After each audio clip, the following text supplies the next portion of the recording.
Ibu Bapak dan saudara-saudara terkasih, tema yang kita renungkan pada saat ini, seorang Yosef, seorang bapa yang berani secara kreatif. Ini adalah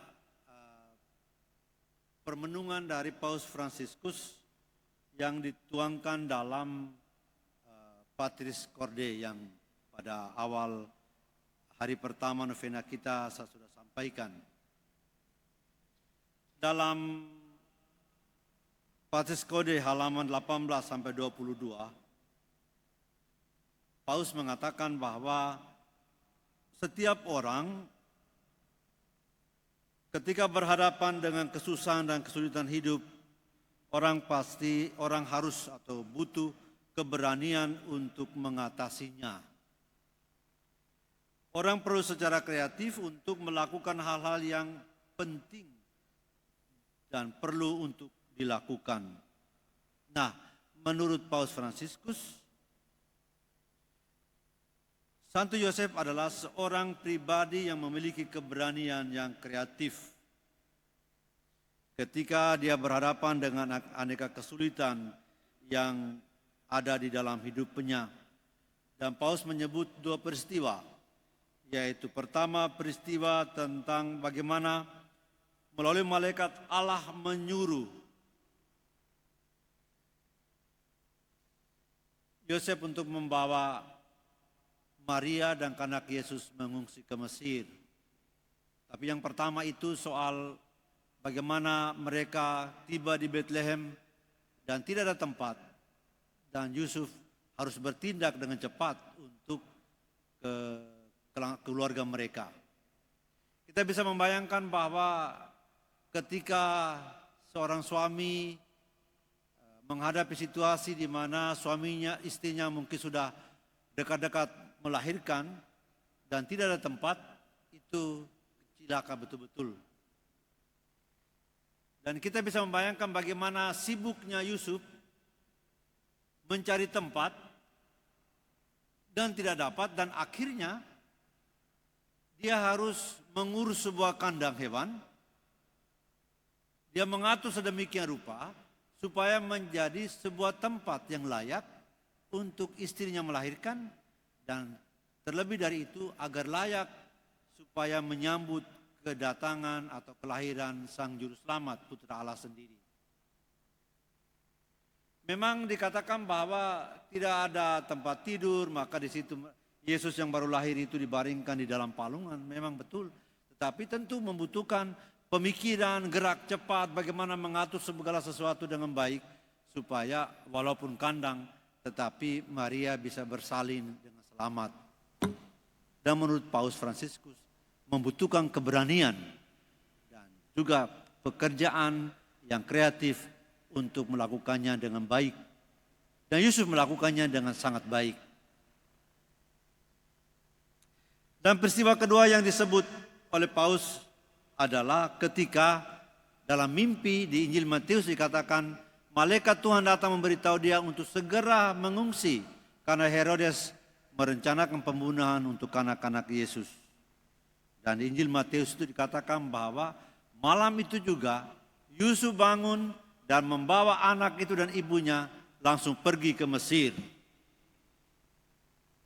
Nah, ibu bapak, kita bisa bayangkan kalau di Makassar atau di kota seperti Makassar ini tinggal menelpon apa lagi itu? Maxim atau apa lagi satu? Grab, ya. Tinggal menelpon dan bisa tidak lama langsung datang dan kita bisa pergi. Kalau seorang misalnya ada kebutuhan mendesak. Tetapi di zaman Yusuf dan Maria, ketika Maria melahirkan, coba dibayangkan apa yang terjadi. Di zaman itu, transportasi itu satu-satunya itu adalah keledai.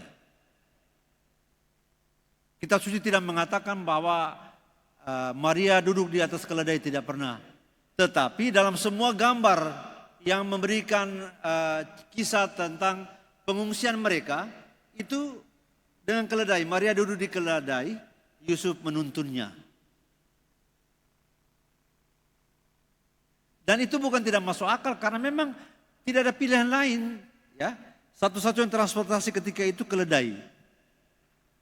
Selain untuk mengangkut beban, tetapi juga untuk ditunggangi untuk keperluan-keperluan kehidupan sehari-hari. Sehingga memang banyak orang berpikir dan dalam tanda kutip menghayal bahwa waktu itu mereka naik keledai. Tapi bayangkan bagaimana Yusuf tengah malam pergi mencari keledai. Nah dia memang nenek moyangnya di situ di Bethlehem dikatakan. Tetapi dia bukan tinggal di situ. Dia datang dari Nazaret hanya untuk menjalankan kewajibannya untuk pendaftaran penduduk cacat jiwa. Bagaimana tengah malam dia bisa pergi mencari? Andaikan kita anggap saja bahwa seperti gambaran banyak orang bahwa Maria duduk di atas keledai. Dan memang kalau di Mesir itu, di gereja yang dipercaya bahwa di tempat itu Maria dan Yusuf mengungsi membawa anak-anak Yesus, ya, itu di depan gereja itu memang penjelasan dalam bahasa Ibrani, dalam bahasa Mesir, bahasa Timur Tengah, tetapi dijelaskan bahwa memang di situ ada gambar keledai, ya, di atas gambar keledai, di antar para pesiara diantar ke situ, lalu ditunjukkan ini gerejanya dulu Yusuf membawa Maria dan anak Yesus datang mengungsi di sini. Lalu dijelaskan di situ. Tapi bagaimana Yusuf bisa mencari jalan untuk bisa mendapatkan sesuatu supaya melancarkan perjalanan mereka? Karena Injil Matius mengatakan malam itu juga mereka pergi. Nanti coba cek di Injil Matius pasal 2. Malam itu juga mereka pergi. Maka dikatakan setelah dia mendapatkan berita dari malaikat, malam itu juga dia bangun dan mereka pergi. Maka Paus Fransiskus memang meyakini sekali bahwa Yusuf adalah seorang yang berani dan kreatif. Dan di bagian akhirnya Fransiskus mengatakan bahwa dengan demikian juga Yusuf akan dengan berani dan kreatif untuk melindungi dan menjaga kita dalam hari-hari hidup kita. Karena dia adalah pelindung gereja semesta.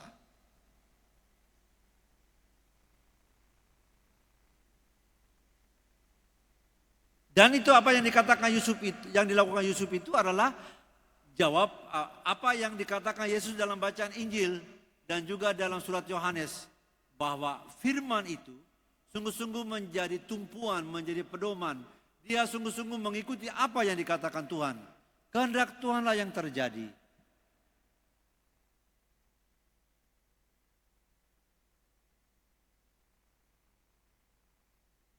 Dan juga yang dilakukan oleh Santa Katarina dari Siena. Itu seorang biarawati yang sangat saleh hidupnya. Dan dia sungguh-sungguh menjadi orang yang hidupnya itu hanya untuk Tuhan saja. Dalam kisah hidupnya dikatakan Santa Katarina itu lahir dari keluarga yang sangat besar. Satu ayah, satu ibu, tetapi mereka bersaudara 25 orang.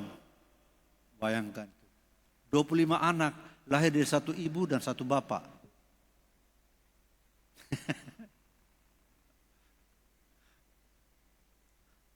Aneh juga ya. Tapi memang kisahnya dia begitu.